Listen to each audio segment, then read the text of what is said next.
Peace. What's happening, good people? Good to see y'all again tonight. This is Riot Starter TV.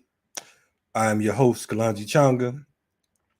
And as always an honor and a privilege to be able to stand in front of good people and talk politics, talk revolution, and talk about some of the things that's going on in this rugged society. If it's your first time tuning in, definitely appreciate you.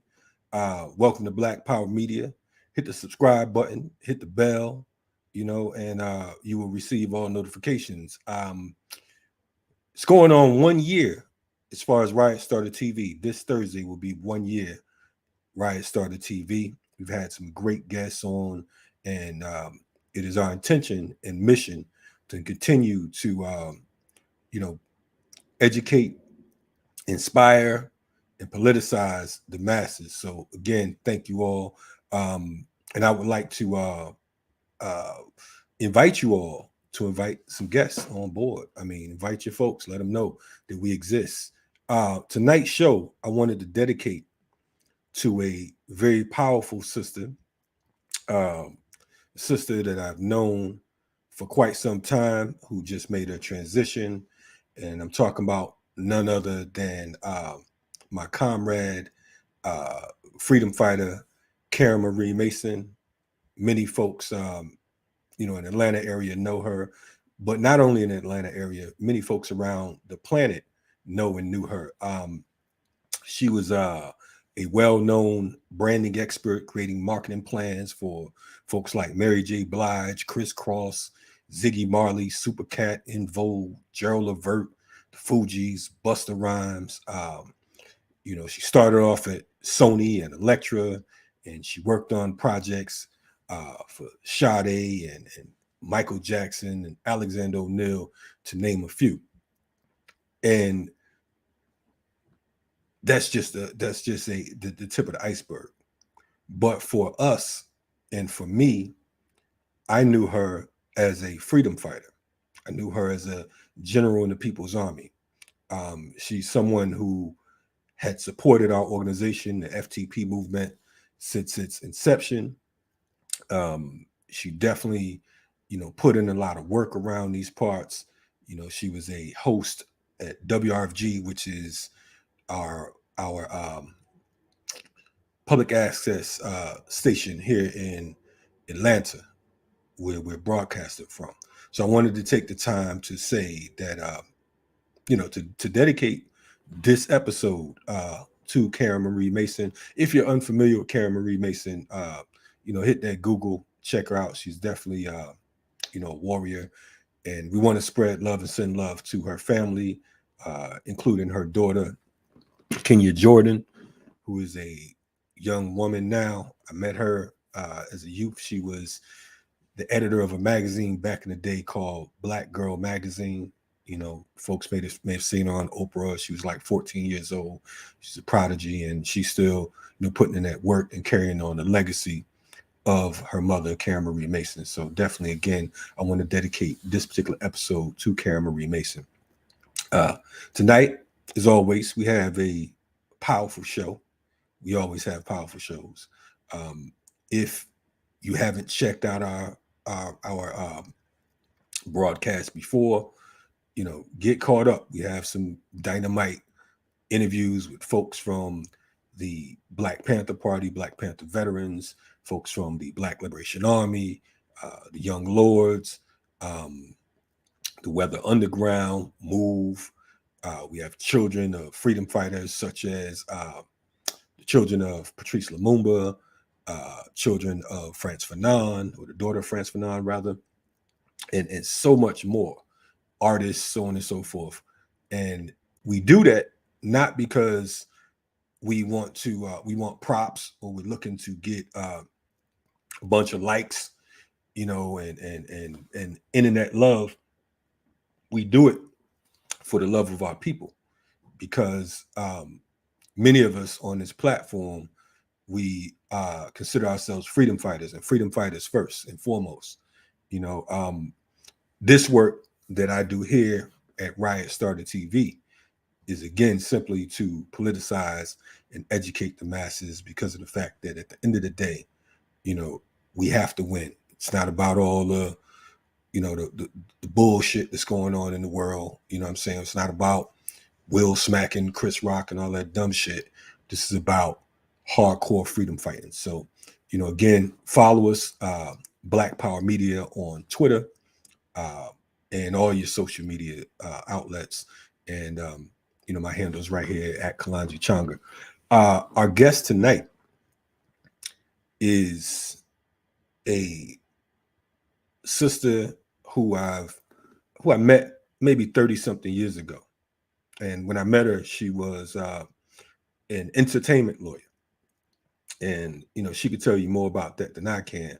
But she was serious then. I met her up in Connecticut, where I'm from, and where she was stationed at the time. And I've been following her work for a few decades now. And she's been putting in work mainly around Haiti, talking about freedom fighting at work. And she's far from an entertainer, although she has, authored several books and plays and so on and so forth. But so we're excited to have on tonight Èzili Dantò. So without further ado, it looks like she's ready to rumble, like she's ready to tear it up. You know what I mean? I figured I had to get somebody that's rough and rugged, because we gotta stay sucker free over here. So I had to call on my comrade and sister. I don't know if I should call her elder because she's so youthful and everything, but we're gonna say that anyway. We're gonna say an OG, original gorilla. So without further ado, we're gonna bring on Èzili Dantò. What's happening? Honor and respect, my brother. Honor and respect. Long time ago. Man, and Stanford. yeah, I said close to 3 decades, but we only like 25 and 23. You know what I'm saying? So I'm down with that one. no doubt. Again, man, I've been trying to get you on for a minute. We know that you don't like talking to folks these days because a lot of people ain't worth their ears are clogged, and they walk around talking about they woke, but they're sleepwalking. So again, I'm definitely, honored to have you on board. I want to start off first and foremost by asking you, for folks who are unfamiliar, the meaning of your name. Warrior mother. Warrior mother. Yes. And Èzili Dantò represents who and what? She represents the archetype, the energy, the vibration that quicken the warriors at Bokaimambo Ima on August 14th that began the Haitian Revolution. They went back to source and they called upon the energy of the Great Mother, and she came first. That's Right. Èzili Dantò. She represents Mahat. She represents justice. She represents beauty, femininity, and justice. Right on. She Right wanted on. justice for her people, and she quickened them on August 14th, 1791, to begin the Haitian Revolution. There are two energies in our culture, the mother and the father, Ogu and Dantò, both warriors, both from the vibration of Petwo. And I was given this name and I carry it. I run the Free Haiti Movement, the Èzili Network, um, and various other organizations that's really all about the liberation of the Black woman and Black males' children. Right on, right on. And tell us about, Free Haiti. What is that about? Because, there's folks who are new on the block and they hear you talking, but, I don't know if they feel you just yet. So, you know, Sure. Well, we might have to go back a little bit in history, but I was born in Haiti, and my parents were fleeing the dictatorship during the Cold War, where the United States put in dictators in order to maintain their control of Haiti. And my parents came here. But that's really how I began. I became a lawyer. You met me as a lawyer. I was at that time doing entertainment law. But when Jean Bertrand Aristide in 1991 was deposed, he was the first democratically elected president of Haiti. When he was deposed, I met him in Washington, where he was in exile. And I started writing about how I just thought it was egregious that the United States should decide who should be the leader of a Black country. At that, that was young me. It's been almost 30 years now. When he went back, I was one of his lawyers. mm, And my whole journey has been about telling that story and standing with the people until we're free. right on, right on. So, before we jump into some of the meat, I can't start off talking about Haiti without, jumping into the meat. What are what's the current state? Because you talked about him being deposed, and we know that since then there's been assassinations. We know that corruption has been widespread, courtesy of the West, and That's so right. for folks who are unclear, because you often hear about oh, there was an earthquake, and oh, someone's assassinated, and unfortunately, as we like to say, our people here in particular are politically retarded. You know what I'm saying? They are frozen. They're stuck when it comes to what's going on with not only our people, but just geopolitics and what's going on the planet. As a whole. So, what is the current state of Haiti, and why does it exist in the state it does now? Okay. So I told you that when Aristide was returned back in 2000 and, excuse me, 1994, that was the first time I went back to Haiti as one of his lawyers. The United States has deposed him, got him out of office twice. That first time, and then in 2004, during the bicentennial of Haiti's 200th anniversary of our independence, which was in 1804. And for those who know nothing about Haiti, um, it was the first Black nation to be created and take on the name of the indigenous people who were on that island uh, when in 1492 Christopher Columbus, the pedophile and bringer of doom, began our Holocaust. So we were the first Africans to be imported, and the first Africans also from here in the Western Hemisphere who cut our chains and took back the source of our culture. Um, but in 1994, uh, first it was Bush the father, the CIA director, ex CIA director, that got rid of Aristide. And then again, like I said, in 2004, when he was reelected, they took him out and they brought in a group of ambassadors. Uh, they're called the core group, and they are the ones right now running IHC.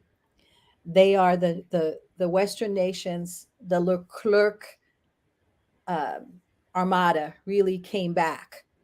What the United States does right now, post Cold War, instead of saying that they are keeping dictators in office as a bulwark for communism, when the Berlin Wall fell, as you know, they couldn't use that excuse anymore. So they started saying they were bringing democracy. So, but really what they mean is that they are putting in puppets through fake elections that they control, that can provide them with our resources. Haiti has massive resources and has a geopolitical position that the United States want. So, in their war, in geopolitical war, the Haiti is between Cuba and Venezuela.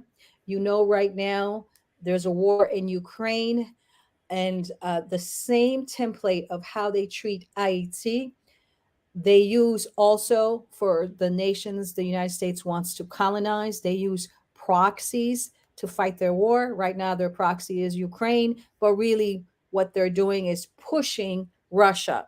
What they did in Haiti in 2004 is summarily deport the democratically elected president and put in the United Nations, which is a tool of empire.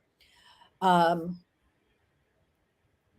the ambassadors are the ones that are always maintaining American imperialism. They're career officers.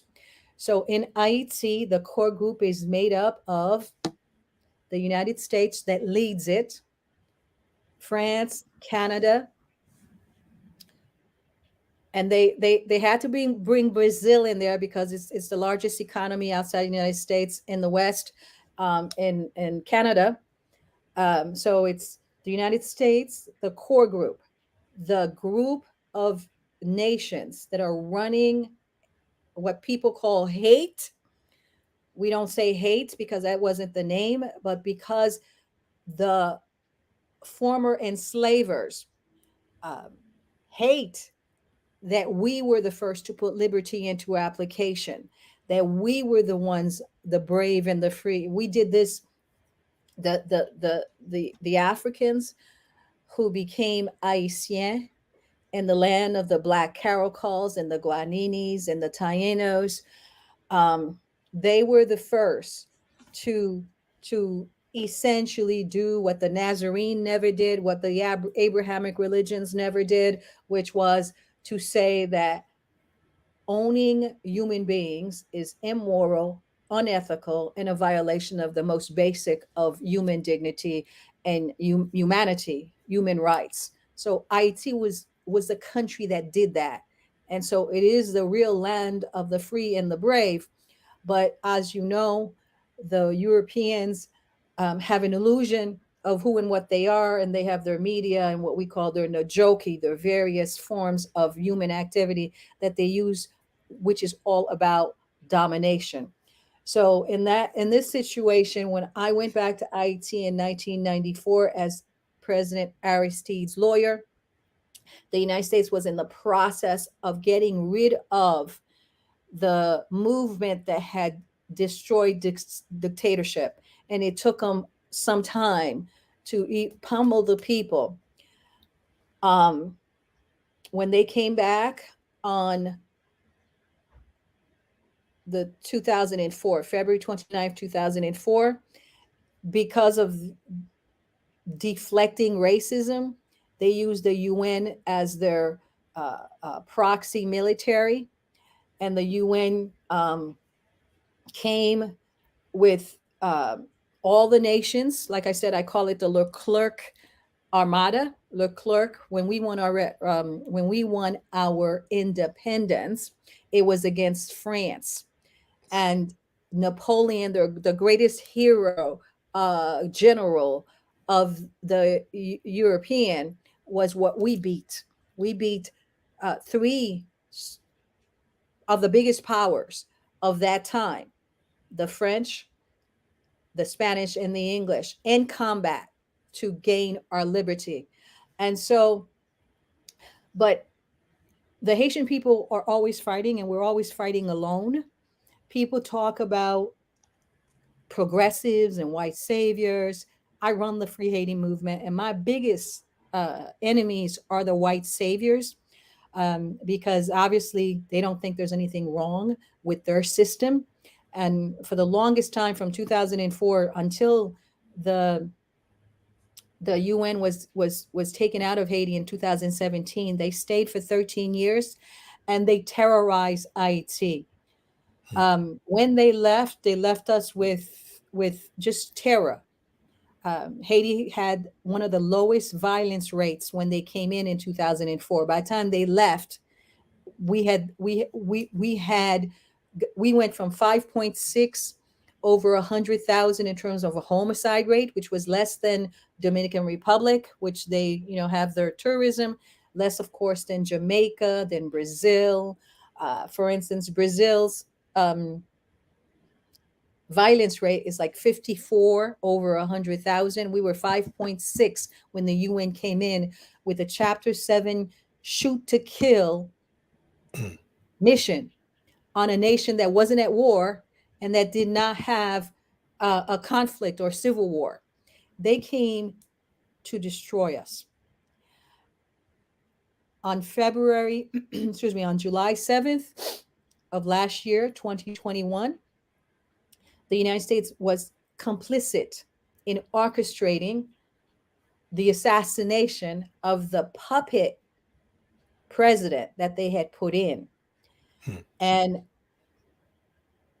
since we don't have all the times to go into the details, you guys can find my work on my website, EziliDantò.com. But to boil it down for you, right now, Haiti has no parliament, no judiciary. All the institutions have been destroyed by the UN and the core group. The core group is the United States, France, Canada, Spain, Germany, Brazil, 6 nations, plus 3 organizations that comprise most of the nation in the Western Hemisphere and all the nation in the EU. So the 3 organizations that have representative in Haiti, outside of those 6 nations I just told you about, Spain, remember,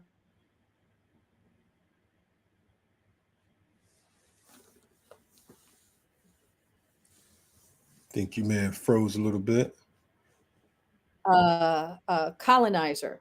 I don't know what just happened. Yeah, But thank you. anyway, so Spain, we have 2 hour east Dominican Republic, which is another story, which is like the South winning the war. We freed the whole entire island in 1804, but the European is such a Neanderthal warmonger that they have never stopped trying to reverse the Haitian Revolution. The fact that Haitians still exist is a miracle. So today, the current situation is they have destroyed all our institution. Today is March 29th. It is the anniversary of the Haitian 1987 Haitian Constitution. And that's what they want to destroy, because what happened was Duvalier was in office all the way up to Duvalier, the father and the son, till 1986. And in 1987, Haitians got together, all civil society and lawyers and all of the different various groups, and they came up with a constitution to represent who and what we are. It's called the 1987 Constitution. The United States never wants us to implement that constitution. And since 1987, they have been going at us and going at us. And what they want is to put in a puppet who's going to do a referendum to amend the Constitution, because one of the more important provisions is that no one can own a mine in Haiti. No foreigner can own what's under our water, what's under our soil. So that's one of the reasons why they have been fighting very hard to have these fake elections again. Under Obama, they had 3 fake elections. He brought us the Clintons. That was between 2008 and until he was out of office, 2016. So the 3 organizations, other than those 6 nations I just enumerated, are the Organization of American States, and that's very ironic because Haiti not only freed itself and that whole island, but we freed 5 Latin American countries. But they have come back to destroy us. So the Organization of American State is complicit. They're part of the core group, the European Union, and of course that organization. I always say that we're going to take down the most criminal organization on the planet, the United Nations. So those three are the ones that they use to deflect from the quiet genocide going on in Haiti. I can tell you the specific about July 7th and why they murdered their own puppet government, who they had, who was a, a drug money laundering. They always put in criminals, people that they have the DEA has dossiers on. But I'll wait for you to if you have any questions on what I've said, or if you want me to go on, you let me know. Oh no, we just getting started. Don't tease us now. You know, let's talk about that, because that's very important. Because as you mentioned, the U.S. is notorious for training and uh, instituting certain, puppet leaders and puppet governments. So why is it, playing crackers advocate? Why would they want to murder their own? Why would they want to murder someone who um, who they brought into power? Why their own puppet? All right. So Jovenel Moise had overstayed his term. He was supposed to have left like the year before on February 7th, but he said he was going to leave February 7th of the next year, and that was like totally illegal and against the Constitution. But the United States needed him so that he could do a referendum to change the Constitution. But Haitians always fight, and we had millions on October 18th, 2018. I mean, since the UN got into IET, Haitians have been fighting back. And I can tell you that as someone who's been part of that fight, um, no one really came to our aid but ourselves. There is a left right bipartisan conspiracy, obviously, to destroy IET. We are the weakest link, like I said. We have no. We are surrounded by the waters of geography is very important, and I'm always saying that to my people. So we there's the Windward Passage that divides us between Haiti and Cuba. Your audience already know that the reason Cuba still has an inkling of sovereignty is because they have allied with Russia. Right below us, there's Venezuela, and Venezuela also has the largest oil reserve in the world, and the United States, of course, and the robber barons and the 1%, they want it. So, but Venezuela has allied with Russia. The United States cannot afford to lose Haiti. It built, when it got to Haiti in 2004, it built the largest U.S. embassy in the Western Hemisphere there, while the UN and all of these various nations put on uniforms to do nothing except rape our children and later on give us cholera. But the reason that they and we'll never be able to, of course, to prove it, but I can tell you the reason that they killed or orchestrated the killing through their agents. To make things simple, I always try to give my people like some templates. So when I came out here to do free IET, free Haiti, I my template is the guerrilla warfare of the Haitian Revolution, and the epistemology and the of that, which was in the Queen Nzinga's language of the Kinkongo language, and the when on August 14, 1791, you had all of these Africans getting together to say we've had 300 years since 1503 the first African was brought to Haiti. So we didn't get our independence till 1804. That was nearly 300 years of the most 300 years of the most barbaric, the most terrible type of brutality you would not imagine that a human being could inflict on other sentient beings. But so um, on July 7th, 2021, a group of 18 Colombian mercenaries who flew into Haiti through the Dominican Republic, along with some DEA assets, Haitian Americans who have been acknowledged by the DEA to be informants of the DEA, led a unit that went around 1 a.m. to the house of the Haitian president. And when they got there, they had a megaphone, the Haitian American who was a DEA informant. And they said, "This is the DEA. Drop all your guns." Outside his house, there was, his private security, and inside was supposed to be the sort of Blackwater white security guards that these puppets always hire and always have. But for some reason, nobody asked about what happened to those folks. But outside was his security. Most of the people in the Haitian police, in the Haitian parliament, um, this is how it works in Haiti and pretty much all over the Caribbean, right? Colombia produces 70% of the world's cocaine. The three-letter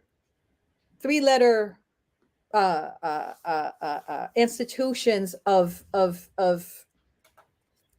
you know who they are: DEA, CIA, FBI. They all in there at various points, essentially taking that contraband. Uh, they have the Haitian oligarchs who come from Syria, Lebanon, and Israel.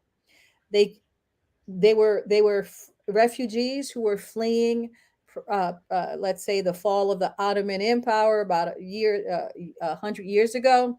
Christians that the United States uses as the middleman to destroy Haiti through, the mulatto factor, so those oligarchs, they own the ports around Haiti, and they get their drugs, and they bring it to the United States to then feed them to my children, and feed the prison industrial complex. And the money that they make, as you know, from the Contra Iran affair, they use for their Black Ops operation and their military regime change operation. On July 7th, 2021, these 18 or so Colombians, most have, no, all of them had been trained by U.S. military. Your folks must understand that Colombia is a white ring uh, uh, uh, uh, nation that's control. It's a clientele state of the United States. And so they use all these mechanisms of providing people with passports, drugs, visas, education, in order to have a level of a class of people with guns that are going to control the masses for empire.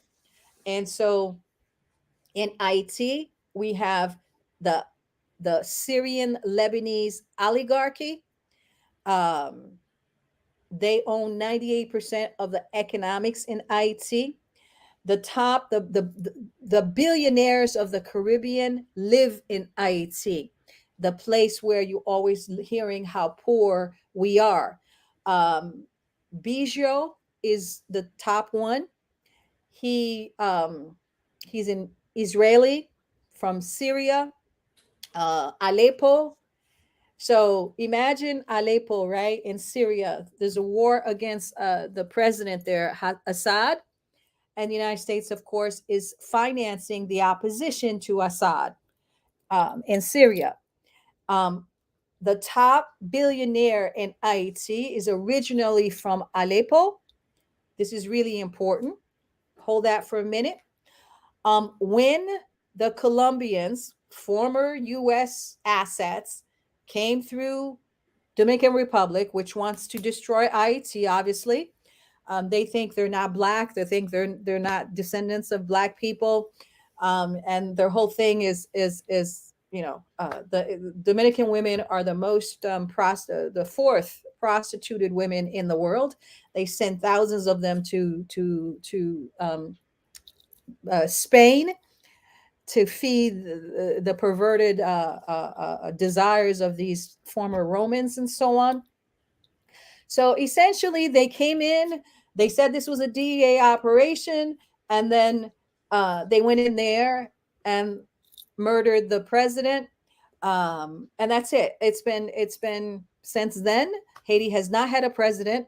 The core group, through a tweet and their own press releases, appoints a prime minister. So Ariel Henry is the current prime minister. He's a technocrat.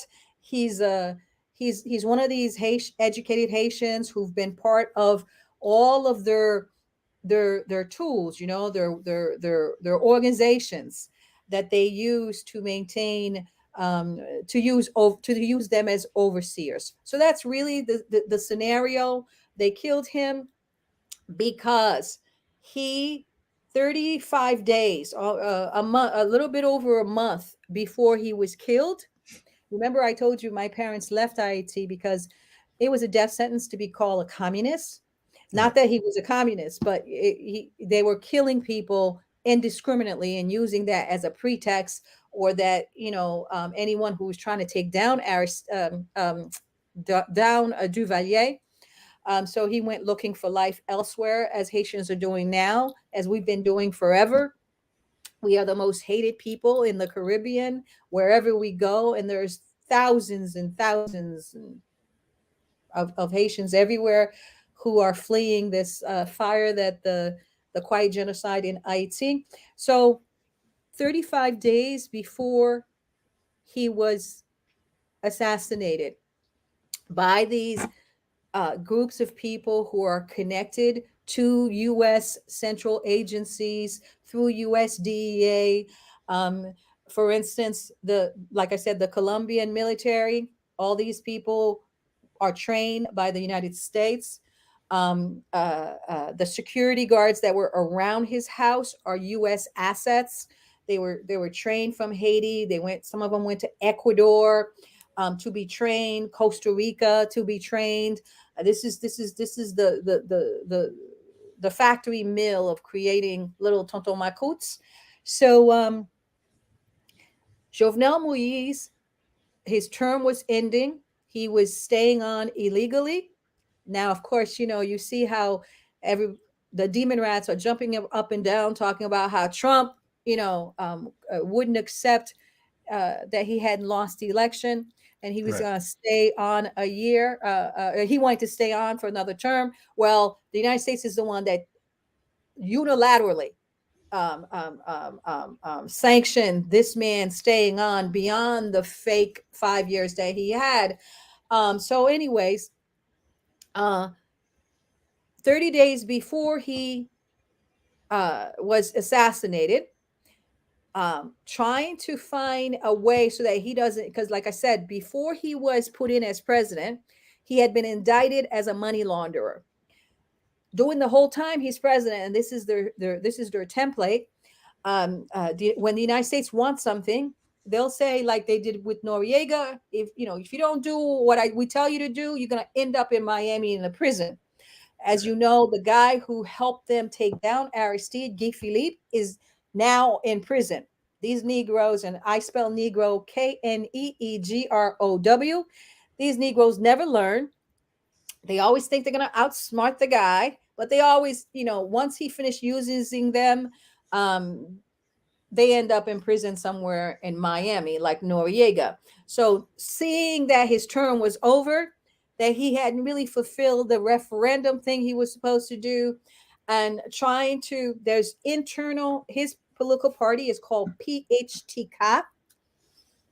And in 2010, when the earthquake hit Haiti, in 33 seconds, 316,000 Haitians were dead, and over 2 million were in the streets. And the Obama unleashed Hillary and Bill Clinton on us. And so you have a situation in IT where this guy doing his term, the person that Hillary and Bill Clinton put in office was like the person that let me see, it's 2010. I think around that same time, you're going to have in 2014 in the Ukraine, you're going to have a regime change like we had in Haiti in 2004, where they put in a U.S. puppet, right? Yeah. And then eventually this guy, Zelensky, excuse me.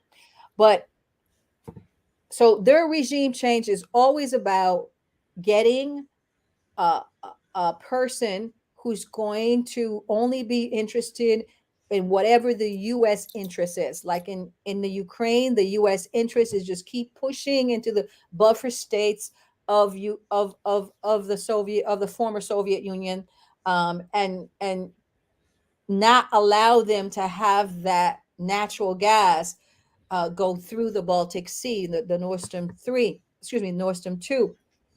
In IT, same thing, right? The head of Venezuelan oil is in Haiti's waters. Haiti is a land of mountain, and 66 million years ago, an asteroid hit us, and those mountains are made of iridium, which is what asteroids are. It's very heat resistance, and they use it for their spaceships. So they have been steady taking it out. 1 ton of iridium is worth, 45 million that they're saying now. But when I started looking into it, the Haitian geologist said it was 45 billion a ton. You can look it up. It's a very heat resistant a metal that they use in their quest to go colonize space.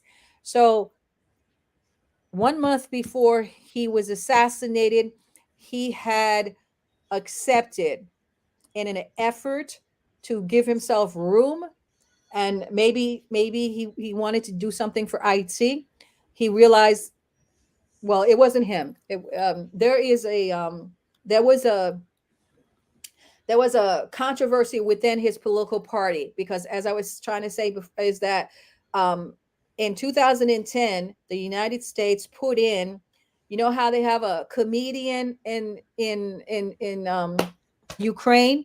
They put in a carnival king in IT. His name was Sweet Mickey, and Sweet Mickey would do his 5 years against the people's constant, saying you're not elected properly, so on and so forth.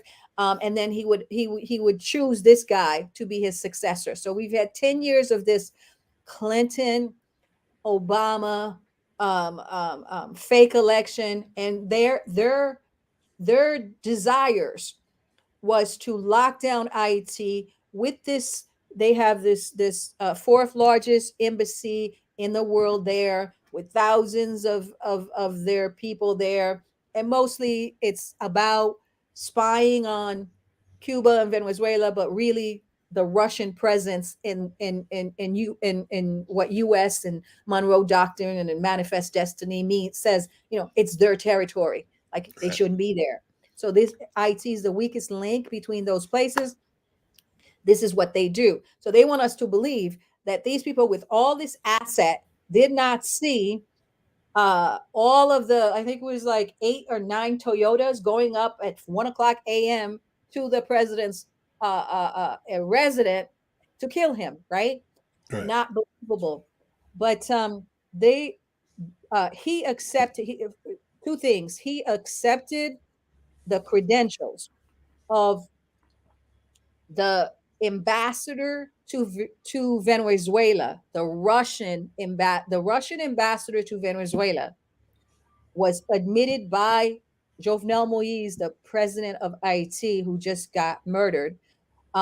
He was given letters, and he was going to be also the ambassador, the Russian ambassador to Haiti.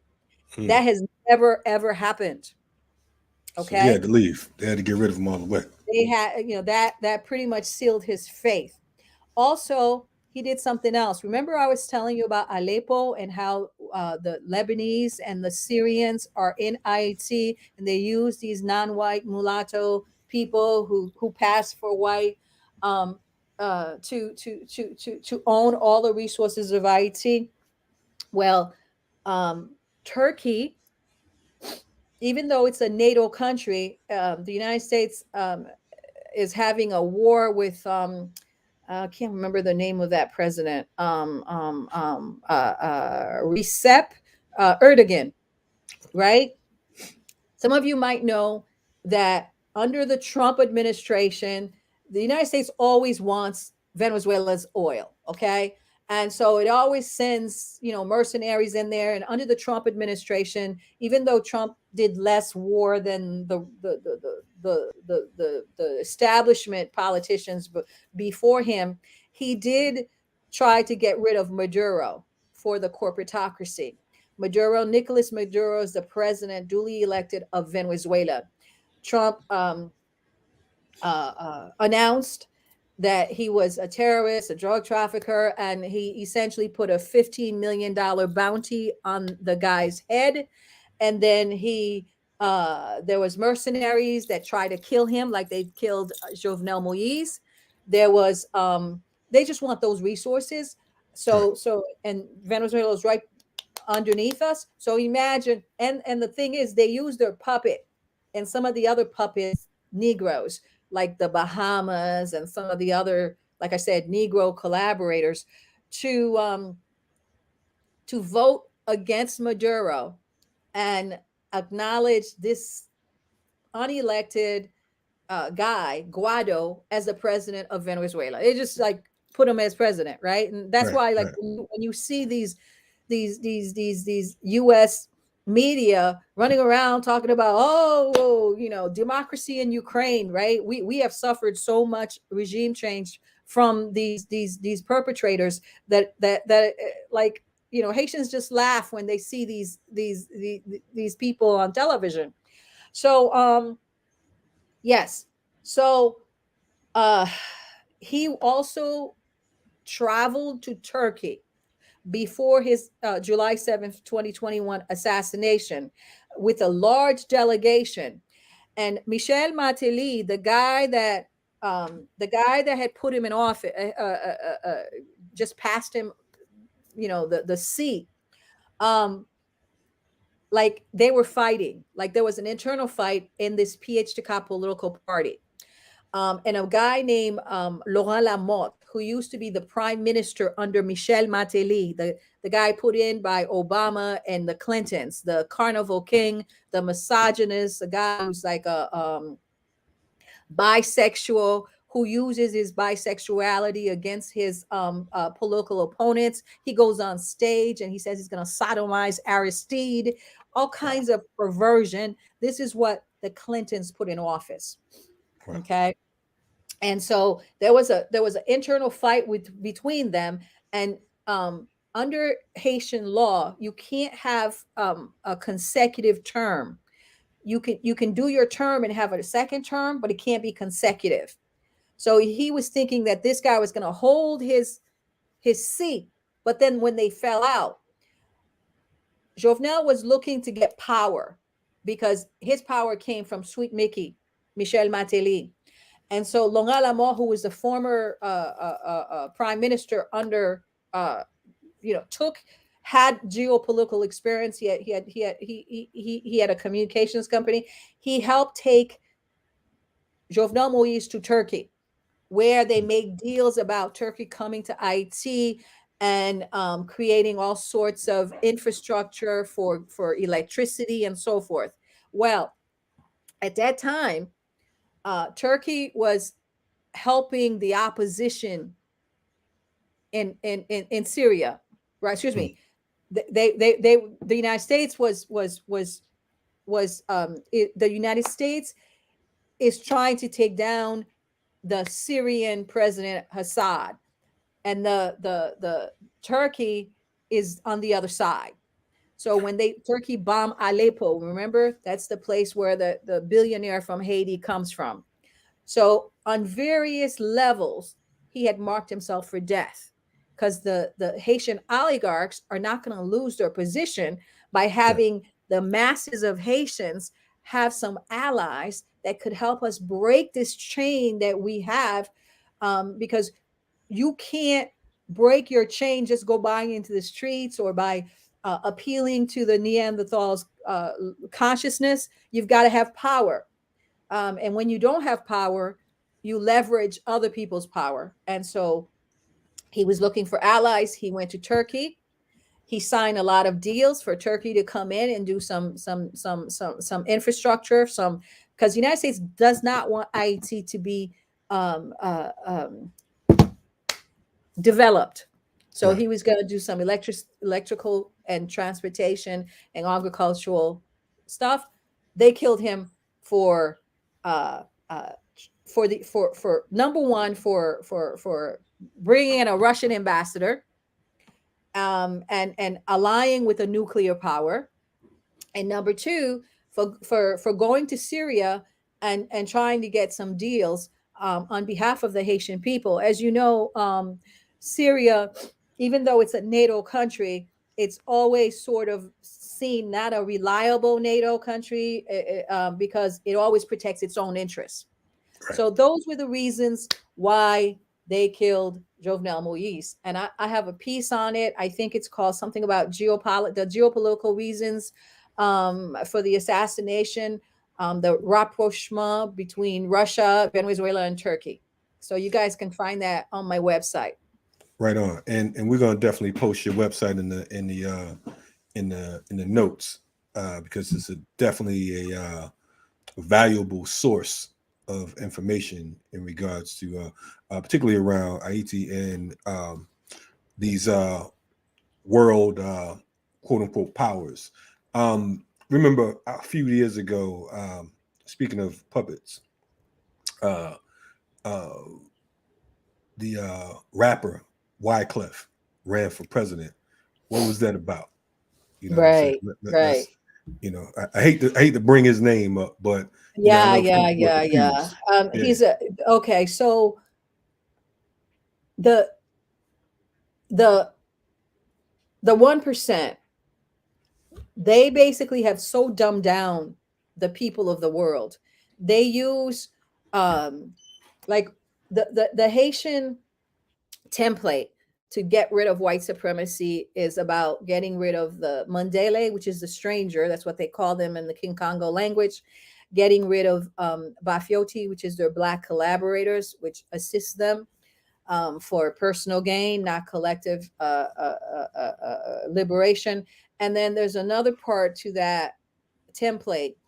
It's Najoki. So it's their evil forces. So there's like the media, the Eurasians, or specifically the Western Europe and the white settlers, Anglo-Saxons, the core groups culture is about profit over people.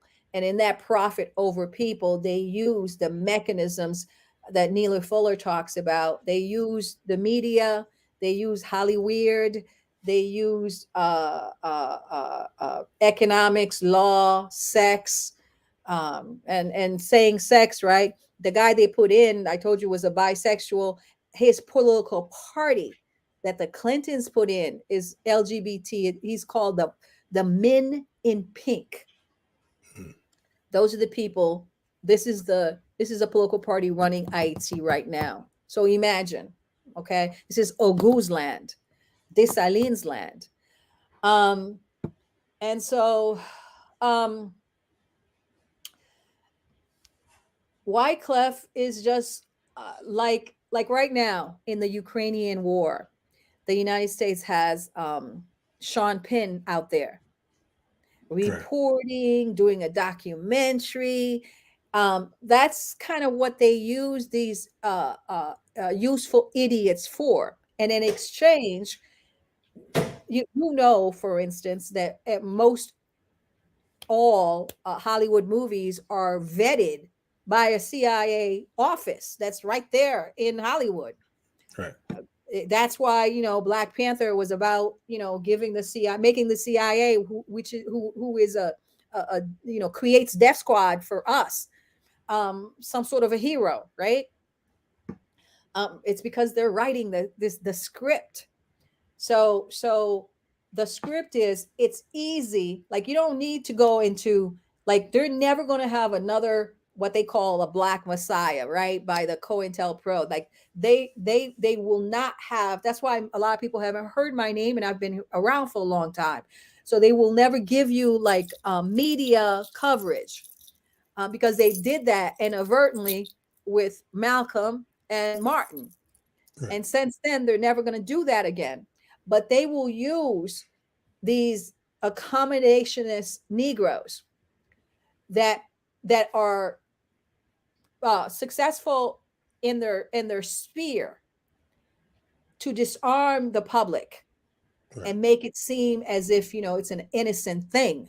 Well, Wyclef Jean was brought in during the 2004 bicentennial coup d'etat to legitimize the government that was it was a Boca Raton government. It was a foreign government.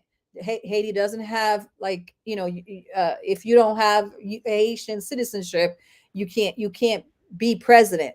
Well, they went, they found some guy who had spent 40 years at the UN, Gérard Latorture, and made him prime minister along with some old guy that was kind of a puppet. And Wyclef was the voice they used with the clueless schooled Haitians who are dancing to his whatever, you know, to disarm people and make like, you know, everything is good. Wyclef Jean is here, and you know, he like Schwarzenegger, somebody. Yeah, he eventually ran for president against Michel Martelly, another artist. The United States chose the Michel Martelly instead of Wyclef Jean. Okay. Yeah, I just wanted to touch on that because, you know, we've heard all types of things. He's related to some general there and so on and so forth. And he's his uncle. His uncle owns the Observateur. It's a newspaper, and he helped take down Aristide. And so in reward, he was given the ambassadorship from Haiti to Washington. And I remember during the earthquake, they got that Negro under the earthquake in 2010. They had him with they had him on a plane telling all Haitians, don't leave. You know, the United States is not going to take you. Don't try to leave the country. That's who he is. You know, he's a. And he ended up getting shot. Wyclef, that was Wyclef Jean, and you know, some shenanigan. Probably shot itself. Speaking of Black buffoonery, we know that you know, there's been, you know, remember the situation with the devils on horseback down in Texas. You know. Oh yes. Yeah. So remember. Go ahead. I'm sorry. Finish. No. It was all good. I was just gonna uh, asked to share your thoughts on that, and also, we talk about this whole black symbolism situation. What is this? The black vice president that we have. What's going on in her relationship I to mean, it's sad, right? They use indeed. black women for all sorts of disarming black people, right? I mean, black women and that Clyburn man were the ones to save the near death campaign of Joe Biden. Right. So let me see. Which part of the question should I answer first? Um, what is what is how are they doing? Well, number one, why are the Haitians fleeing Haiti and then having to meet some cowboy with a whip in Del Rio, Texas, right? Right. Right. Well, uh, I'll give you an example. I just gave Haitians have been fighting for their dignity, for their country, for their assets. Um, since I got here, right? And before me, my grandparents, and before that, my father, since 1806, when they killed and assassinated Haiti's founding father, and began neo-colonialism, which is putting a black face to imperialism. But so that guy I was telling you, that's Wycliffe Jean's Uncle. uncle, Yes. the ambassador. When that earthquake happened, the United States did not want Haitians to litter their lily white shores. Hmm. So there is a level of eugenics and the quiet genocide that's going on in Haiti, right? Because when the United States came into Haiti in 2003, right before they brought in the UN, there was something called the Ottawa Initiative. And it said that by 2019, there was going to be 20 million Haitians. And that was a bomb waiting to Hmm. happen. So that is the reason why they came in with the UN and this intention of depopulation. So you guys can see the Ottawa Initiative, and they said it. It was a meeting in Ottawa of foreign ministers. And I can tell you my own story. I went to Haiti for the bicentennial, and I was at a hotel in Haiti where the head of the OAS, Luigi Enualdi, was talking to one of my friends at the front desk. And I guess he thought he was talking to some, mulatto Haitian that, or some school Haitian who is selling out their country. And he said, the problem with the international community, that's the core group, is that they're letting Haitians run Haiti. This was December 31st, 2003, like a day before the I was there for the to celebrate the bicentennial Wow. as Aristide's guest at that time. And so I'll never forget that. I had a blog at that time, and I said, this vampire essentially said that Haitians are running Haiti, and that's a problem. So they had to come in and fix that problem by kidnapping the president and deporting him to Africa. 2004, they kidnapped Jean-Bertrand Aristide, did a coup d'etat. But so my whole life, right, I've dealt with uh, the unequal treatment of Haitian asylum seekers, right? You just said that I was from, Connecticut. Well, since I was 8 years old, I was one of the first to speak English because English is my second language. Um, so whenever someone was in trouble, my dad would or my mom would ask me to go and translate. And so I was doing this since I was a kid. Yeah. I saw how they were being treated and I think that's part of the reason why I became a lawyer. But on 2010, when that I forgot his name, just went out of my head, but Wycliffe Jean's uncle essentially was saying the U.S. policy, which is that they did not, even though international law provides that if your life is in danger, you are entitled to asylum, and you can ask for asylum and have a hearing. But our experience has been, they put us, Haitians were the first people they put in Guantanamo Bay before 9/11, and essentially putting us in their military camps. So what you saw in Del Rio is that in 2010, when there was this earthquake, um, people lost everything. Everything had fallen down in Port-au-Prince, and certainly they lost their voting cards. But the only thing that Hillary Clinton and Bill Clinton was talking about was elections. When people were, they had their hands and legs amputated, they had lost all their family. There was orphans, like we were trying to protect the orphans because the vultures came trying to take Haitians and do organ trafficking, human trafficking, sex trafficking, all of it. And so a lot of Haitians started when Obama said that they could not try to get asylum in the United States. For the first time in Haitian history, instead of taking to the seas, one of the consequences of having all of these soldiers from Chile, from Brazil, from Panama, and Haiti is that they realized, these third world nations realized that Haiti wasn't as bad as they were told, that like we were not cannibals eating people. Right. So they decided to take advantage of the wealth that we had. See, the thing is, they keep saying we're poor, but Haitians have more land than any other nation in the Caribbean.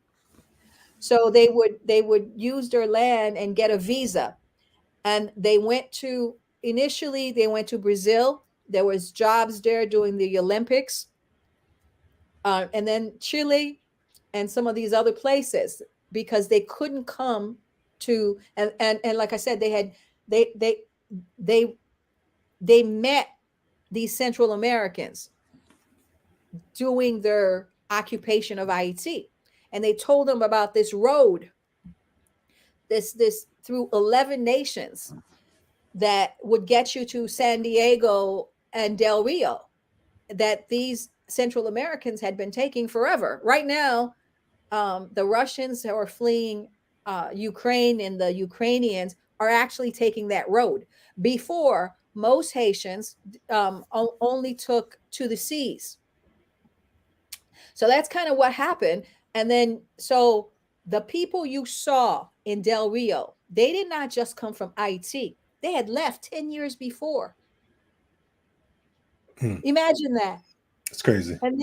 And then after all of that, so some of them were in Brazil, and some of them were in Chile. Once they built the Olympic Village for Brazil, they kicked them out. Once they were used for their labor, they were kicked out, and a lot of them, just everywhere in the Caribbean. Okay, so there is a route. It's a 7,000-mile road, and they take it from Brazil and up to Colombia and through Panama and through these rivers, and they get raped by folks, and so that was the journey. And when they finally got to Del Rio, that's what you saw: a Haitian who was not allowed to get any food in the area of the United States that they were sitting under that bridge. So Right. he went back over to Mexico, to where Mexico was, to get some food, and he had that food in his hand for his family. And that cowboy was, corralling him to push him back. That's kind of the story. Biden had, okay, they used to say that Trump separated families and was using Title 42 COVID law to summarily deport people, Haitians and Mexicans and people that came through that land route. But the demon rats have, I'm going to find my notes here so I can be very, very specific about it. But Oh, they good. have, um, Biden has deported in 12 months more Haitians than any other president in the United States. More people, as a matter of fact. Hmm. A million folks. And obviously, they're not deporting the Ukrainians. They're deporting Mexicans, Central Americans, and specifically um, those people you saw in the uh, Del Rio, under that bridge. Right. Um, Most of them were deported, and within like 3 weeks, they put them on a plane. And the sad part was they took their they took their identification, and then Wow. they're deporting them through a health law called Title 42. And it reminds me of how, for a century, the eugenics of what they did to Black women. And so there are women that I speak to and have represented that are in those detention centers. They are being sterilized because, remember, they have a depopulation agenda, and they either use their vaccine, their Depo-Provera, their pills, all kinds of things. And so they have these Haitians who have no government to speak for them, because the government is a puppet government put in by the United States. So Biden, who has the largest war budget since World War II, he put, even though they got out of the Afghanistan war, Congress has a $770 billion budget for war, because that's really what the United States is about. That's It's a what war these machine. Right. do. So, um, um, and now they have Ukraine to justify all that. But in terms of the deportation and the unequal treatment of Haitians, people, of course, are asking for the Biden administration to end this Title 42, which is a law, which is like, an order that says that, they're protecting U.S. citizens from refugees that might have COVID. Of course, Right. they've now made an exception for the white ones that are coming in now. Yeah. They don't have to take any a test or have any, they're not summarily sent back. As a matter of fact, the United States has, in contrast to, how they treat Black people, and now they have allocated something like $13.6 billion to assist Ukraine in this crisis. And then, because of the war that they just finished in Afghanistan, $7 billion to resettle Afghani evacuees. But Haitians are put into detention centers. They're forced back, and like I said, in 4 years, Biden, um, who, like, under Obama was called the deporter in chief, right? Right. That's Right. why when Trump came, I wasn't, I didn't care, Right. honestly, right? Yeah. Because for Yeah. me, if white on white violence is going on, I'm definitely prepared to put some fuel there. So, and that's exactly where we are now. There's this white on white violence, and our thing is looking for the power for our people, so that we can move out of this World War II paradigm where five Eurasian nations control 194 nations at the UN with a veto power. And now, they're fighting each other because since the end of the Berlin Wall, you have this unipolar power where the United States is the only power. And Madeleine Albright just died, and Right.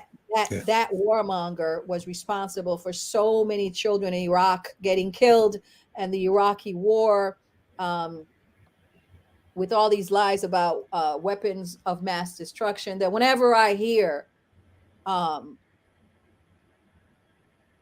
women trying to tell me that just because you're a woman, you are Let's talk progressive, about that. I have to Yes. point out, Madeleine Albright, the I mean, that woman, her ovaries were like, she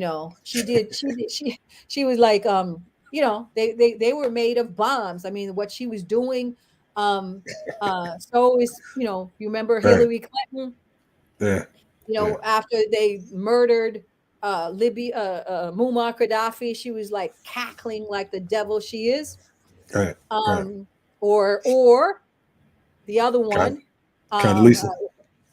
oh yeah, the oil princess or whatever they called her. They Yeah. named the Yeah. ship after her. The black ones are on the Republican side. You have Condoleezza Rice, but on the demon rat side, you have Susan Rice, Cheryl Mills, That's right. and these other buffoonery women, black women, who maintain the system of white supremacy. But since we're going to talk a little bit about Ukraine, around that time, you had another one like.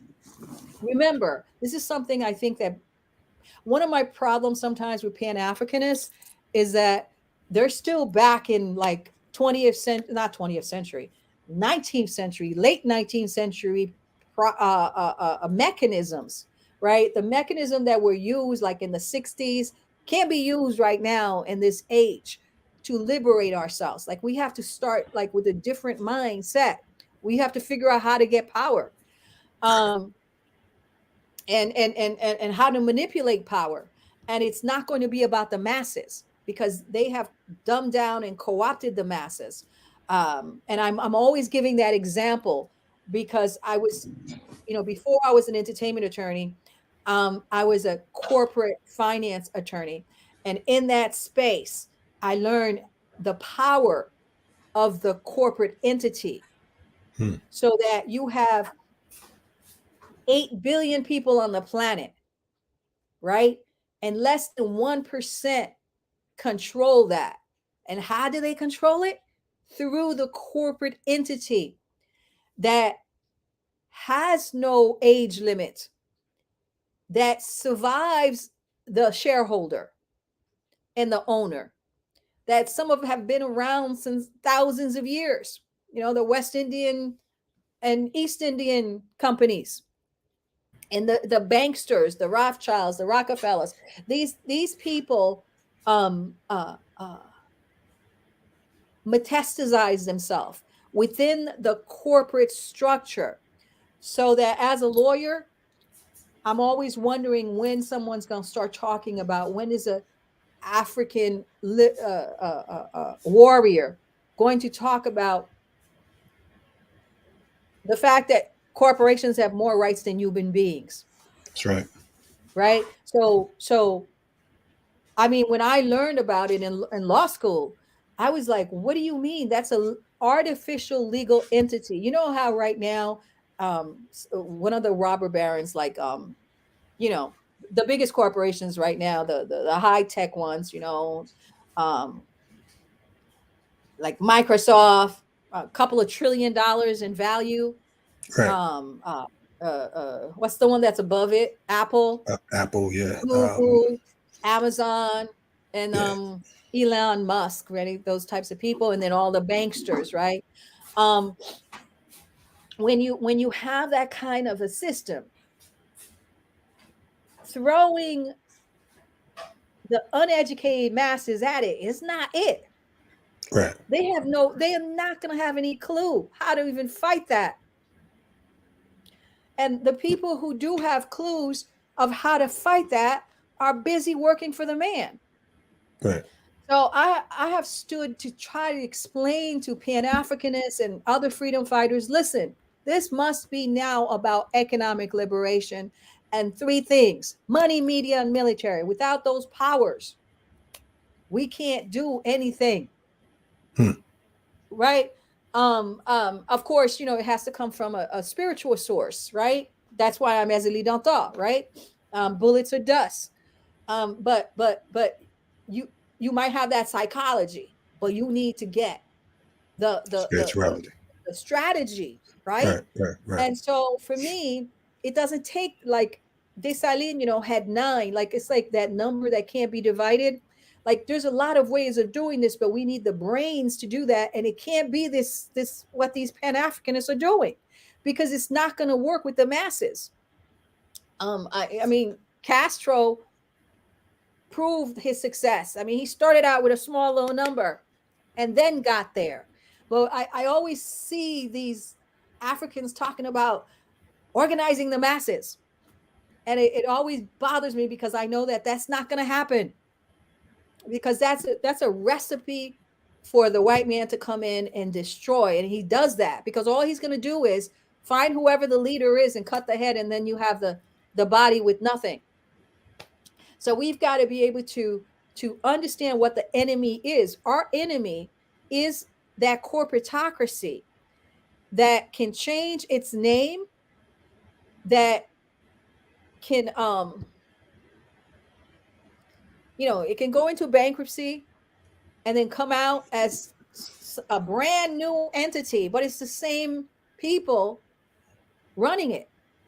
Right. It's So like, yeah, no, that's what the government is. That's what the United States is. yeah, but it controls the government, Right. That's right? what I'm saying. It's the Like, ingredients that makes it. Right. yeah, they control the politicians, right? Absolutely. So Yeah. in order to be a politician, you have to kowtow to these people, because they're the ones that are going to fund you. They're going to fund you and put you in office. And if you're not saying what they want, you're going to end up being Cynthia McKinney. Hmm. So that's part of like some of the conversations I would like to have with other freedom fighters. How are we going to break this? Right. For me, I know as a lawyer some of the ways of keeping them busy. One of the things that really bothers me about us, and I'm talking about IET, is that we're always reactive, right? Some big crisis come along, we're out in the streets, and then, but part of it is because people are so poor, they're in the grind. So that you have to have a little bit of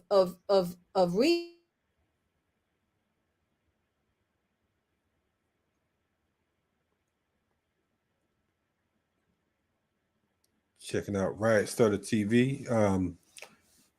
You I think don't know. Ezili's. Can you hear me? Yeah, we hear you now. You're back again. Oh, it was Cool. it was I don't know what that is. You're talking that So anyway, revolutionary stuff. yeah, give me a second. I think my let me just make sure this thing does not. So yeah, I just want to Cool. make sure. Okay. Yeah. So I don't know what I was talking about before I got into that corporate thing. I was talking about the Title 42, how it's used against our people, the same way they used it against the, black women in prisons or Mexican women in prisons. They sterilize them. I mean, health laws have always been used for depopulation. Now you're And representing some women currently who are. yes, I know you yes. talked about sterilization. Can you touch on that a little bit as far as like some of the work you're doing now around some of these women who are literally being sterilized because I think that when you talk about sterilization and these different laws, folks look at it like it's some thing of the past and it's over now, and you know what I mean. So can you touch on that as No, well? no, it's not over now. Of course, I remember, was it Fannie Lou Hamer? They Yes, sterilized her against her, consent, right? Gave her a Hicks, what is it called again? I hysterectomy, can't say that word.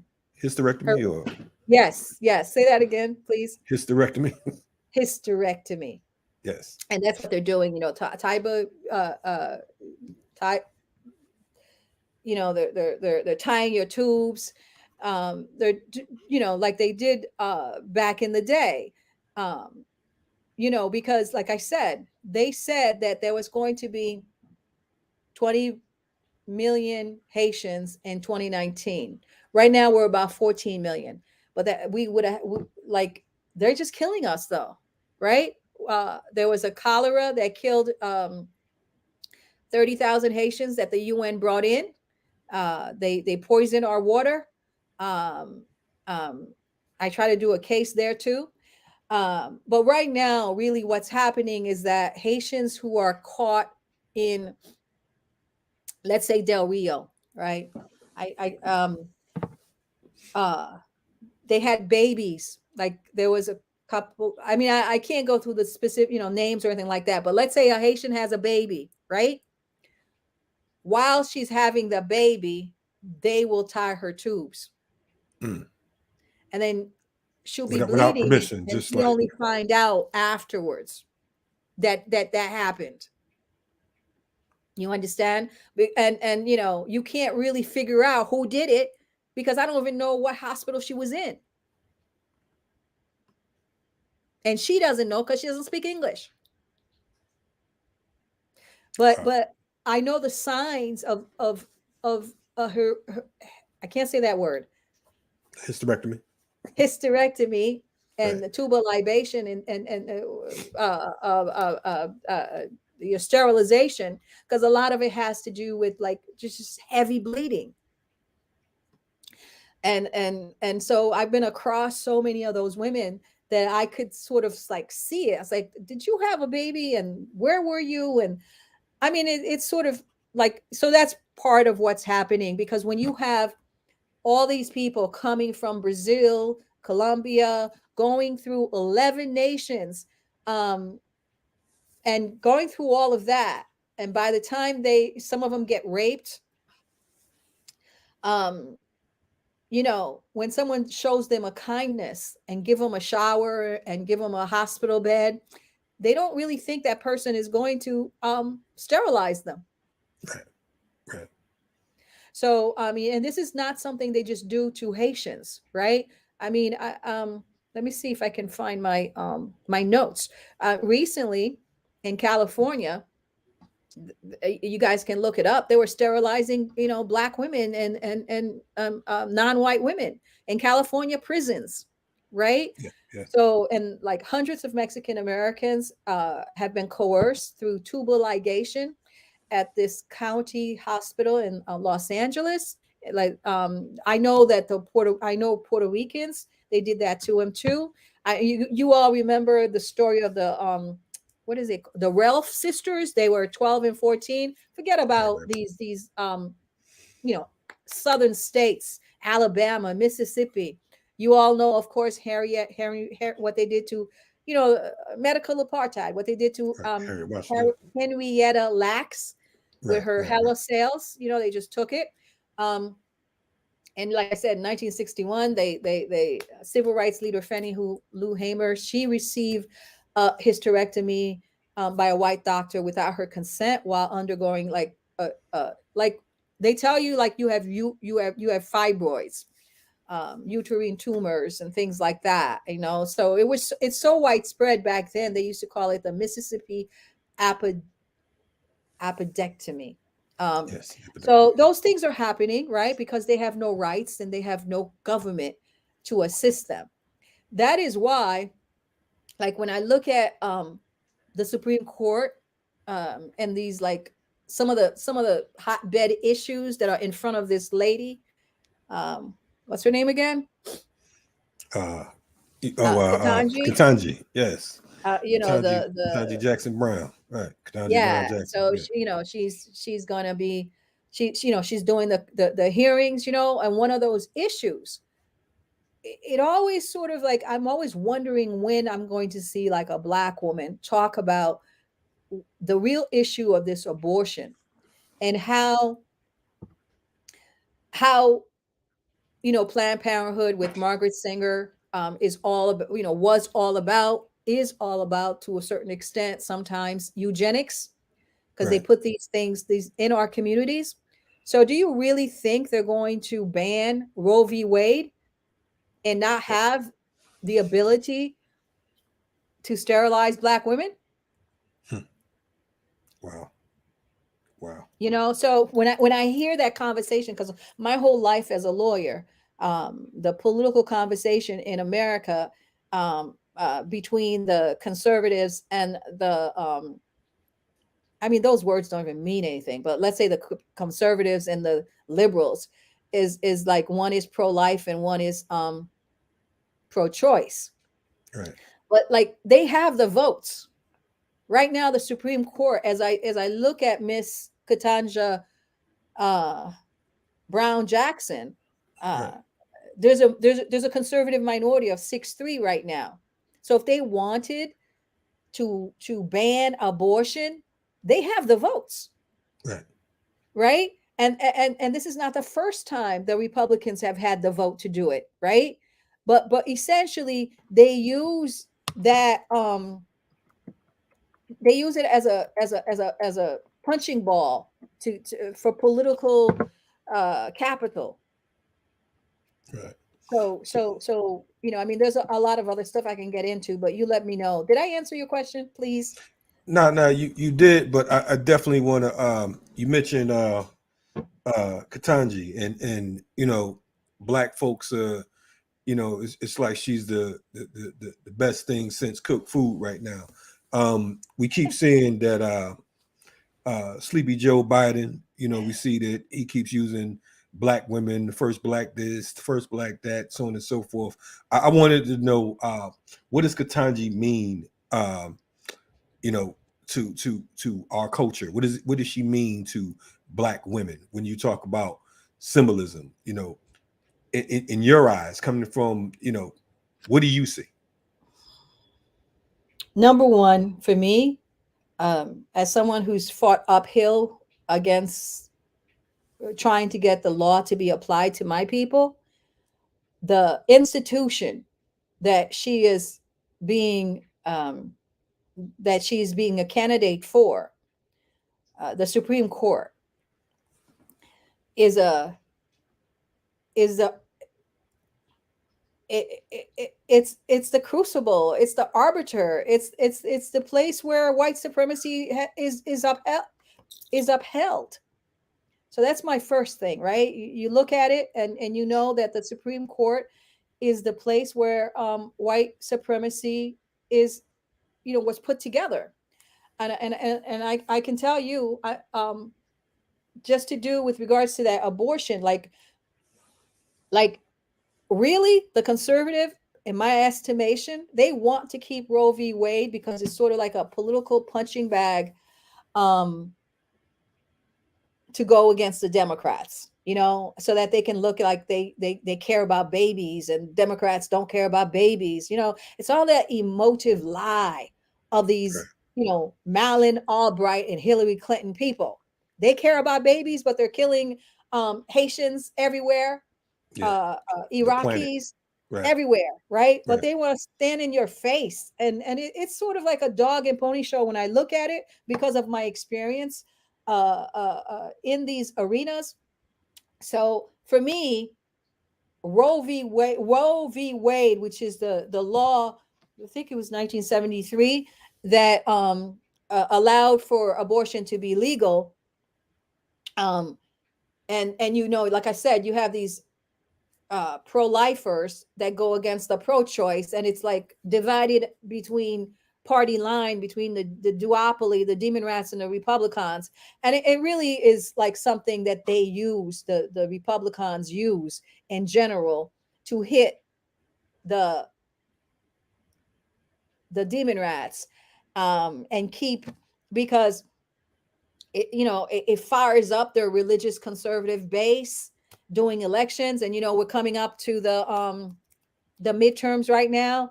Right. So when you ask me about Miss Judge Jackson, that's kind of the dog and pony show, right? You see these hearings, they talk about the same thing over and over and over again. What is the interest of Black people Right. Let me look at it. So, they're trying to say that she's, because she's a Democrat, uh, Republicans are hard on crime, and supposedly the demon rats are soft on crimes. Everybody knows that's not true because we lived through the Clintons and their crime bill, right? And Biden, who wrote it.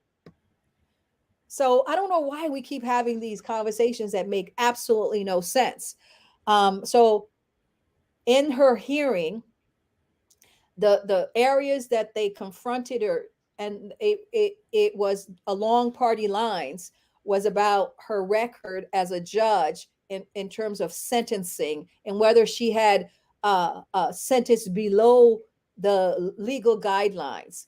So they were trying to prove that on child pornography cases, because like I said, the Republicans use pedophilia and sexual offenses against women and children in a way to get political points.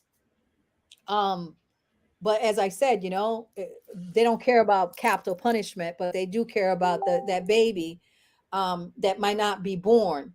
They don't care about the bombs that are being dropped right now by Saudi Arabia in Yemen. Right. They don't care about the core group that's killing Haitians that never did anything bad to any other nation, but they do care about that unborn baby. But like I said, I think it's hypocrisy. I think if in fact they wanted to, right now, um, Trump put in three conservative judges. They have six to three and nine, so they have the vote to actually take down anything they want.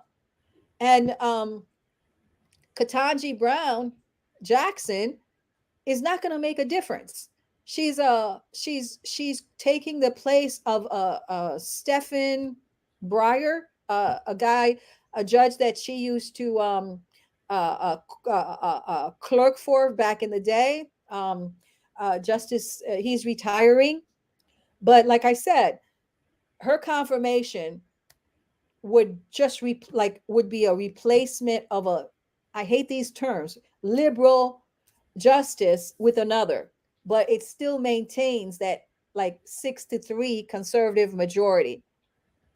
And I think that for my people, for Black people right now, I think the biggest thing for us is not thinking about Joe Biden's or the Demon Rats midterm elections, which is what they're using this for, as if like they use these symbolic, giving Blacks these symbolic positions instead of Kamala Harris, or symbolic position. But what Black policy is this woman or even this judge going to? I mean, she can't do it as a judge. Like I said, the Supreme Court, the way it's created, it's constrained by precedent, and precedent maintains white supremacy. There's the limitation is in the infrastructure of the system. I'm here to take down that system. Right. So like, precedent is the case that rules. Right now, the precedent is like a case like Roe v. Wade, that gives the right to a woman to choose, and to decide whether or not she has an abortion. And of course, for the last 30 years, since not even the last 30 years, since the civil rights movement, there has been a reversal since the Warren Court. It's become more and more conservative. And you've got that other Negro there, Clarence Thomas, who unfortunately took the seat, sort of a Thurgood Marshall, and they have the votes, so they can pretty much do whatever they want. I noticed that when in doing her hearing, she talked about how careful she was in deliberating decisions, how she understands the judicial role, which is constrained by careful adherence, to precedent. Well, it was precedent for us to be slaves. it was precedent until like the 14th, 13th, and 15th Amendments, to be sort of like not have equal rights and be segregated. It took 100 years. And I tell you, right, as a lawyer, I remember when I was a young law student, I see all this thing now about, how whites don't want to feel bad about racism and white supremacy. But I tell you, and I'm sure other lawyers went to school, some of them couldn't even do it. When you read these cases that enshrined and enforced white supremacy, like Plessy v. Ferguson, which is the case that historically shaped America, and to say that segregation did not violate any human rights that we had, right? So, like, the Supreme Court as an institution, since, let's say, the compromise of like 1877, which ended Reconstruction, right? Because during Reconstruction, we had uh, uh, during those years, we had senators and so forth, Congress people, but they needed to, the South, which had lost the war from like 1865 to the end of the Civil War to 1965, which is the Civil Rights Voting Act. That's 100 years of the Supreme Court and state courts writing opinions, contorting themselves to say that Black people are biologically inferior to white people, to promote eugenics. Remember, eugenics wasn't used by the Nazis first. It was used by America, created it. So you have, like I said, you have 1877, you have the compromise where the North and the South decide to essentially throw Black people to the wolves. And we got no reparations. They got reparation till the Civil Rights Act of 1964, which gave us some civil rights, and then the voting rights of 1965, and then what the law of the land was, that they didn't, just like they don't today, they don't want Haitians to taint lily white America. Well, they didn't want Blacks in general to taint the the the the the the, the public transportation, schools where you get an education, or housing. All of those things came like in the 60s, but there was a reversal. Like, and this is what we have to understand: the Neanderthal never changes, right? You can push, push, push, push, and you can get these like integration laws, and get rid of segregation, and the horrific parts of it. But at the end of the day, Brown versus education wasn't really. It was the law that that destroyed, that overturned. Okay, so Plessy versus Ferguson is like, I don't know, 18 something 90s, and it wasn't overturned until 1954. Wow. This is almost 150 years. This is what they. This is what the. This is why the Supreme Court is such an important institution for white supremacy. Its structure is about these laws that can't be overturned, even if they're amoral, because it's a political institution. Because right now you have, depending on who nominates you, they expect you to vote for what they want. And just like there's a bipartisan U.S. consensus that profit over people is a good thing. They call it capitalism, but it really isn't capitalism. It's monopoly capitalism.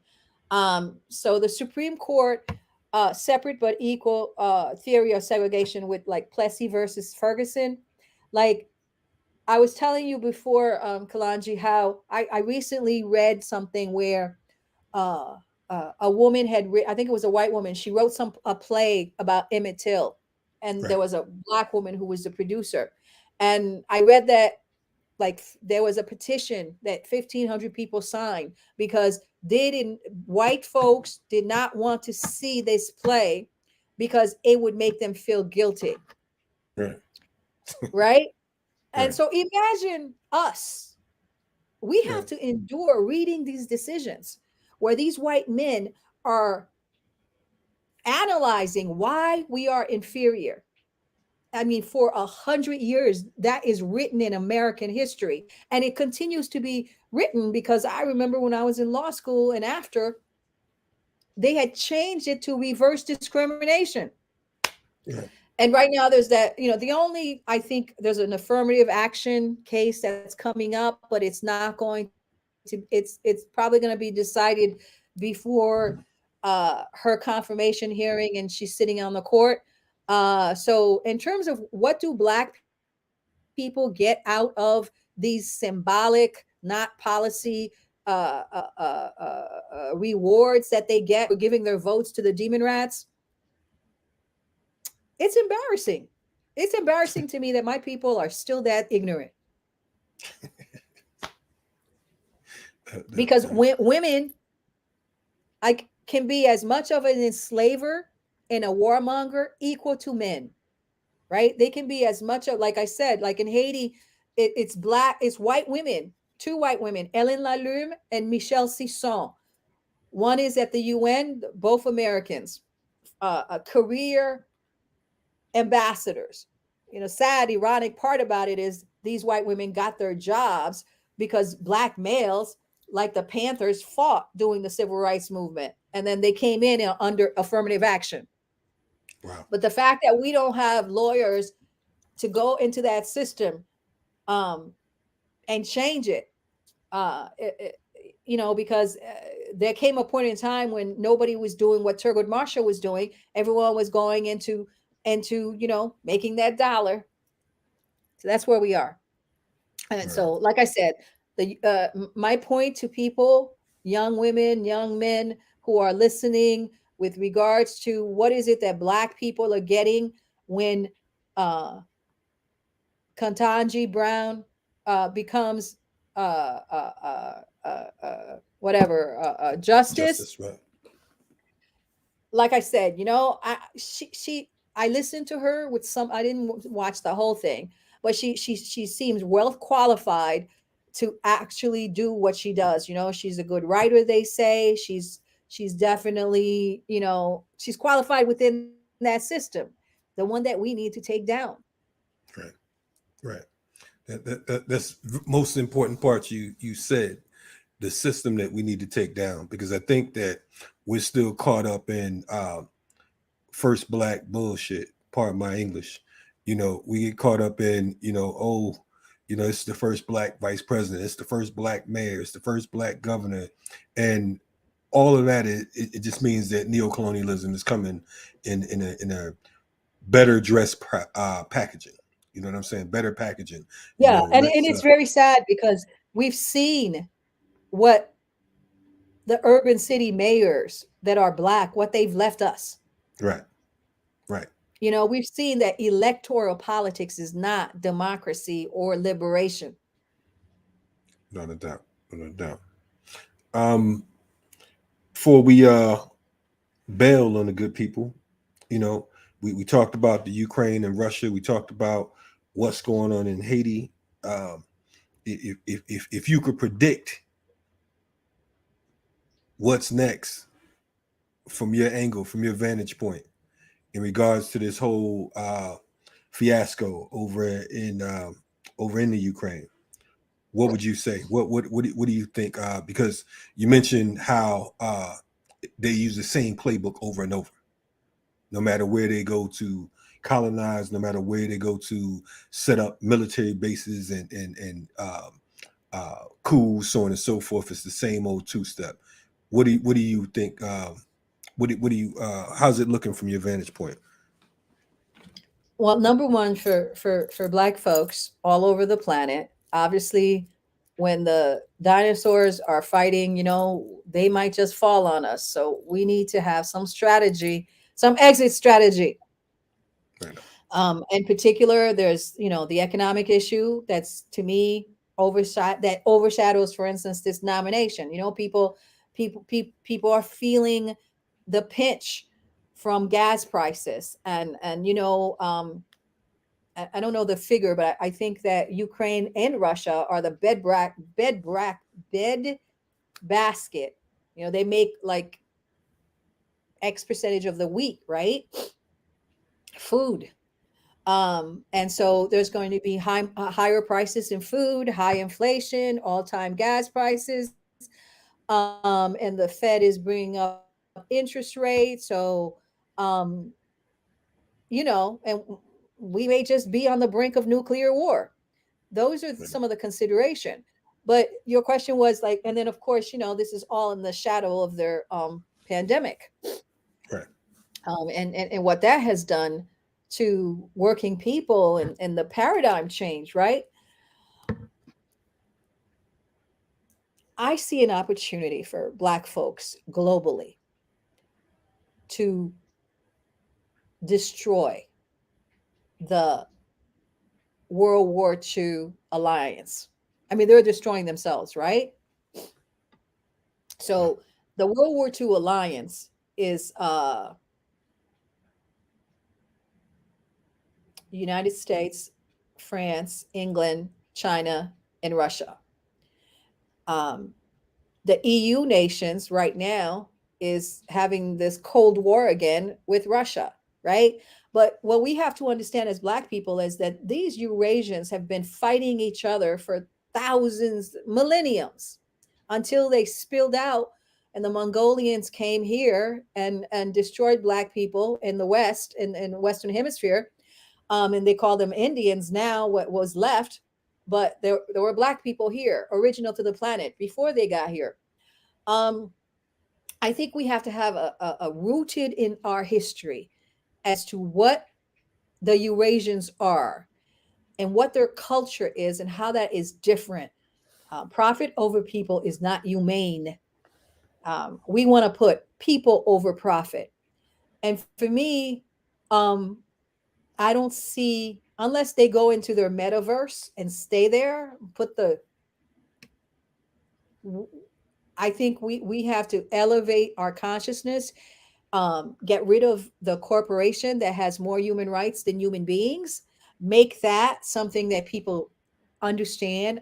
Um, but is Russia going to take over Ukraine?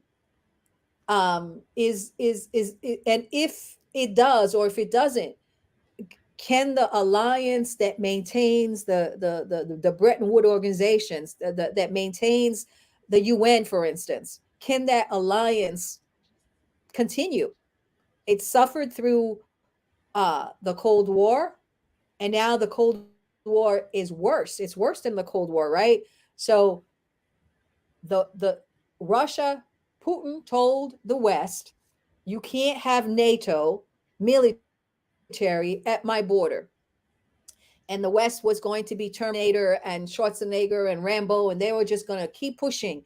They pushed through all those nations that used to be buffer zones of part of the Soviet Union. And I think this is I think this is the last stand for Russia. I mean, if Russia loses this, it's going to be sharks in the water, and the United States is not going to stop. Yeah. And that will bring us to nuclear war at some point. At some point, this is where they're heading. The question really is, what are Black people doing? Are we always going to continue to be colonized, both domestically and internationally? Or are we going to envision our freedom and move into it? I think that um, we're just so not there. I'm always saying to Haitians, Jamaicans, uh, uh, uh, go back to the land, plant your food. Self reliance is liberty. But I think that's like not sexy enough for people. All Um, right. All right. Yeah. so my that's my advice to people, is to uh, prepare yourself for blackouts, prepare yourself for having food, prepare your children.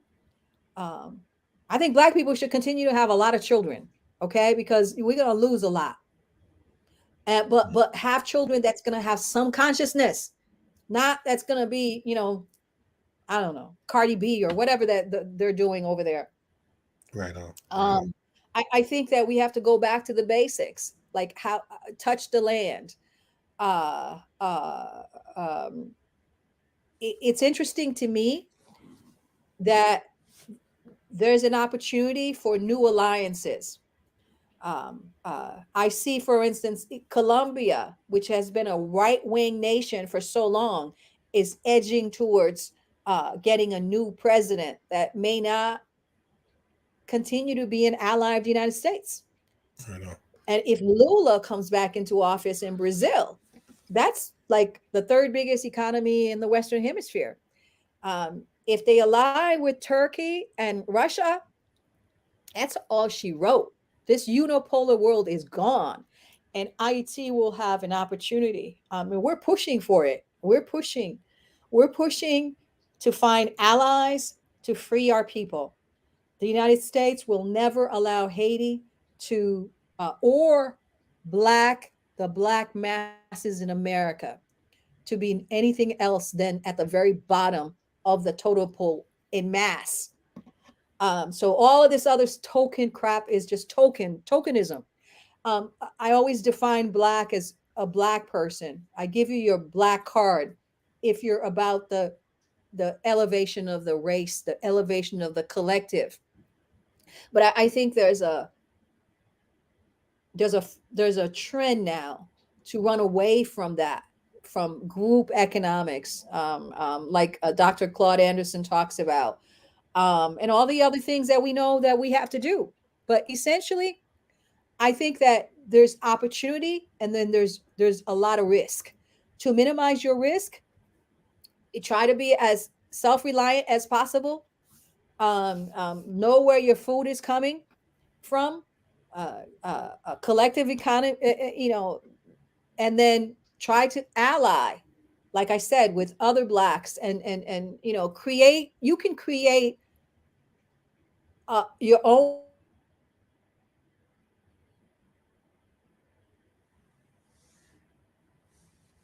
Checking out Riot Started TV.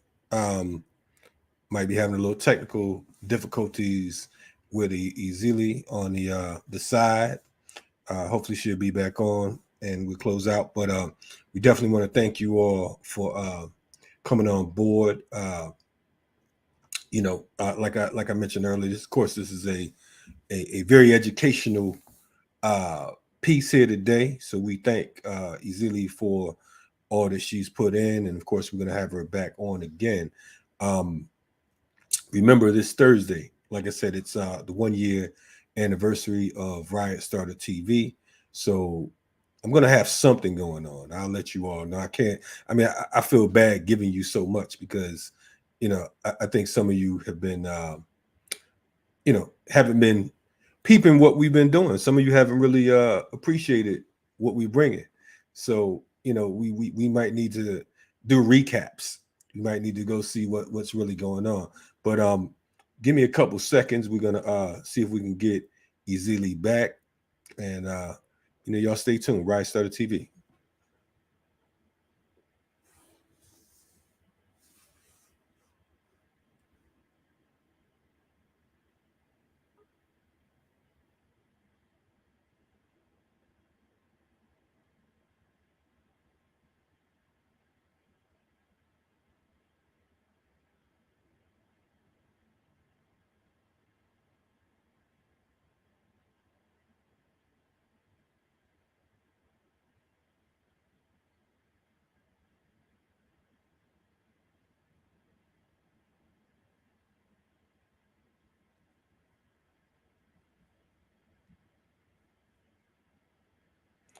Okay, welcome back, Riot Starter TV. I think we have Èzili back, and peace. How you looking over there?